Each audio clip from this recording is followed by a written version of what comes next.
So guys, DIY video lang tayo ng installation ng racing cone type filter. Ito yung nabili natin sa Shopee. Halagang 150 pesos.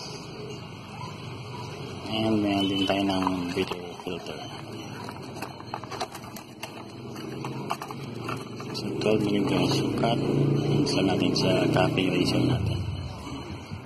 Andalaw natin itong clips ito. Tapos itong dalawang screw. One.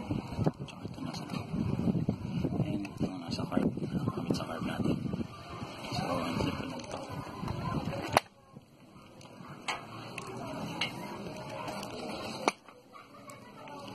Ang maling yung hose.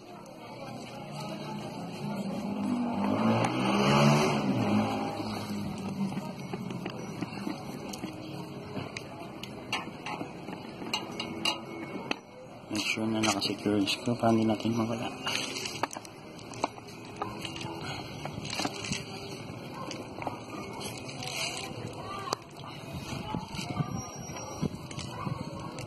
Ang ganda yung mga hose. Itong sa EGR actuator or something tawag nila dito.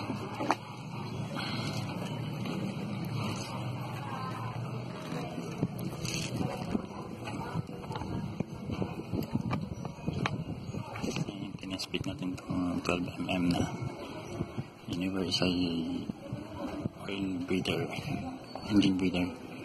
So sa loob nakapasok yung hose. Then wala na itong size alisin na natin. Mag-pet natin itong hose clamp na kasama niya. So tatanggalin natin itong housing ng airbox. Mukhang pupunta pa tayo sa kabila kasi doon nakatornilyo. Check natin yung bracket ng battery. Ito yung airbox na.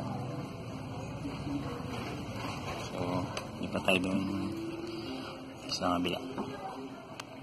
Tanggalin ng battery para matanggal natin yung airbox. So guys, ang bolt ng battery natin is nakabit sa bracket ng battery. So hindi ko pa sure kung pwede natin ikabit yung filter din. Ibabalit natin yung battery sa dating pwesto niya. Ang bolts niya is 1, 2, tapos may safety itong isa. Then dalawa dito. So tanggalin natin. So guys, ito po, nakabit na natin yung cone filter and breather. Ang hingina lang yung bracket ng battery natin is sinawala niya sa pin niya dito. So nilagay natin siya ng foam, then natin tayo ng nut. Kasi yung kahit dito nakakapit siya sa airbox battery. Naglagay lang tayo ng nabali kong bagay para may guide siya doon. Ito naman gagawin natin sunod yung parang AGR system niya. Kakancel na natin yan.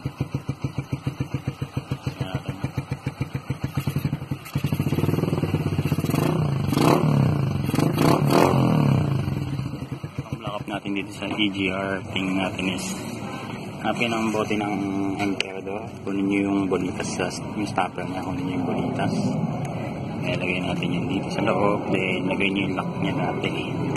Sulat na ito for temporary lang. Ang ginagawa naman ng iba is gagawa kayo ng block off plate. Ilalagay nyo dito in between or tanggalin nyo itong buong system na ito. Lagyan yung block plate, so shape nyo lang ito. Wala tayong metal sa ngayon. So try muna natin itong bolitas method.